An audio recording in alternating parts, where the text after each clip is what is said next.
Processing করা চুল পাওয়া যায়, এগুলো আমরা আইনা এখানে মনে করেন যে কাঠ বা নাইলন বা প্লাস্টিকের এর মধ্যে পাঁচ করি বা টুইস্ট করি, বোতল ব্রাশের মতো, বা আবার রোলার ব্রাশ, যেমন কাপড় ফিনিশিং মেশিনেও কাপড় লাগে, যেমন টেক্সটাইল ফিনিশিং মিলে যে কাপড় টাপড় ফিনিশিং করে, রোলার ব্রাশ, এগুলো মনে করেন যে ইন্ডাস্ট্রিয়াল, যেটা আর কি ইন্ডাস্ট্রিয়াল সব ধরনের ব্রাশ। এটা মনে করেন প্রথমে এর মধ্যে এগুলো ডাইস আছে, স্ট্যান্ডার্ড মেশিনের পিনিং ব্রাশ, এরকম ডাইস থাকে, বিভিন্ন মেশিনের ডিজাইন আছে, বিভিন্ন নামের মেশিন আছে, এক একটা মেশিন এক এক রকমের ব্রাশ। এগুলো প্রথমে অটো মেশিনে মোল্ড করা হয়, মোল্ড করার পরে মনে করেন যেখানে ছিদ্রি করা হয়, ছিদ্রি করার পরে এই ব্রাশটা লাগানো হয়। এটা মনে করেন যে মিক্স করা লাগে, যেমন নাইলনের হয় বা চুলের হয়, বা চুল নাইলন মিক্স হয়, যে যখন মানে কাপড়ের উপরে ডিপেন্ড করে আর কি। যেমন মনে করেন যে কিছু গেঞ্জির কাপড়, ভয়েল কাপড়, নরম কাপড় হইলে এটা নরম হয়, আর যেটা শক্ত জিন্সের কাপড় হইলে এটা শক্ত মোটা নাইলন দেওয়া হয়। এটা প্রসেসিং অনেক, যেমন এটার ভিতরে ব্রাশটা ঢুকানোর সময় এটার ভিতরে একটা পিন আছে,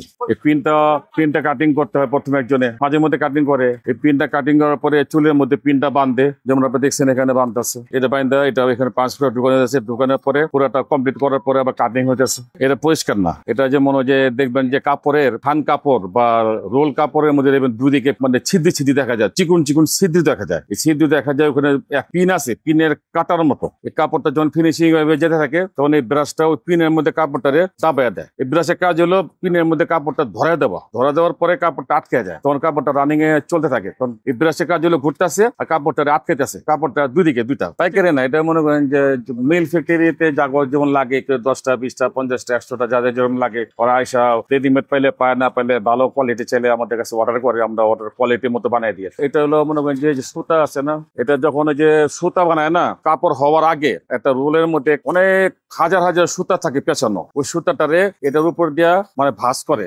সুতাটারে মনে করেন যে ফিনিশিং করে পরে সুতাটা পেঁচায়। যেমন একটা বড় রোলারের মধ্যে কয়েকশো গজ কাপড় হইব, ওইটা আগেই একটা প্রথমে শুধু লম্বা সুতাগুলো থাকে, ওইটা সুতাটা যখন পেঁচায় তখন এটার মধ্যে ওরা চেক করে, বা পুরো ধুলা কোনো সুতার মতো কোনো ময়লা থাকলে এখানে আটকে যায়। আমরা তো বলছি টেক্সটাইল মেডিসিন, যেমন আবার চিলার আছে, যেমন বড় বড় এসি মার্কেট গুলা, বড় বড় মনে করেন যে এসি মার্কেট গুলা যে চিলার থাকে, ওই চিলারের কপার পাইপ থাকে, চিলার কুলিং এর পাইপে এগুলা দিয়া পাইপ গুলি ক্লিন করে আর কি।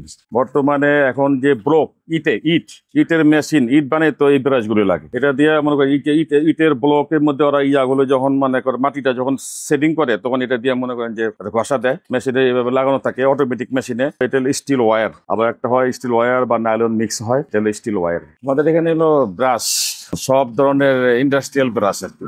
এমনি একটা আছে মার্কেটিং ব্রাশ, যেগুলো মানে নর্মালি পানি ঘরে ব্যবহার হয়, ওটা আমরা করি না, আমরা করি শুধু ইন্ডাস্ট্রিয়াল ব্রাশ গুলো। ইন্ডাস্ট্রিয়াল ব্রাশ যেমন টেক্সটাইল, স্পিনিং, মেডিসিন, বিভিন্ন ফ্যাক্টরিতে যত প্রকারের ব্রাশ হয় আর কি, এগুলো আমরা তৈরি করি এবং রিপেয়ারিং করি।